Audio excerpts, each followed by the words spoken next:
So if I want to find the slope of a line that contains these points, then usually I start off and I look at my log tables and I see if I have a formula. Yes, I do. So if I want to use a formula on this page, I'll firstly label my points x1, y1, x2, y2.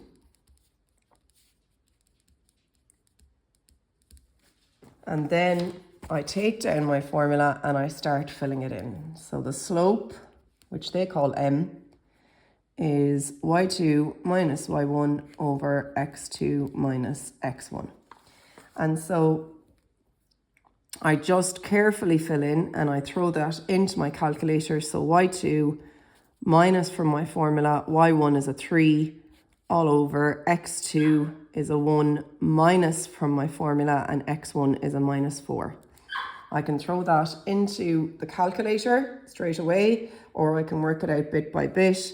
Either way, on the top, I'd end up with a minus 1, and a 1 minus minus 4 is a 1 plus 4, which is a 5.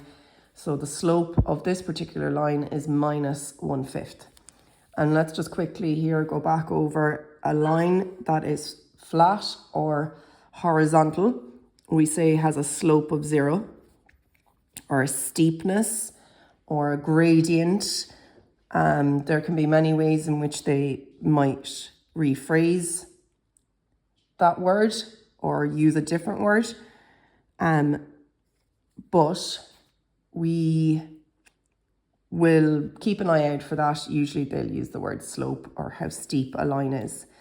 So that one has a slope of 0. A plus slope would be like that. So, you know, rise over run even, you can look at from junior cert. The rise here, you know, it'd have to be drawn exactly, but it looks like a rise of 4 over a run of 4. So the slope is 1. That's a steepness of about a plus 1.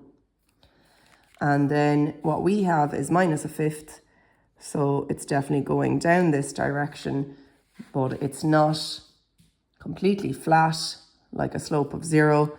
And we can just show even that we know the direction that it's going. So if you're given 2 points, get your formula, fill it in, and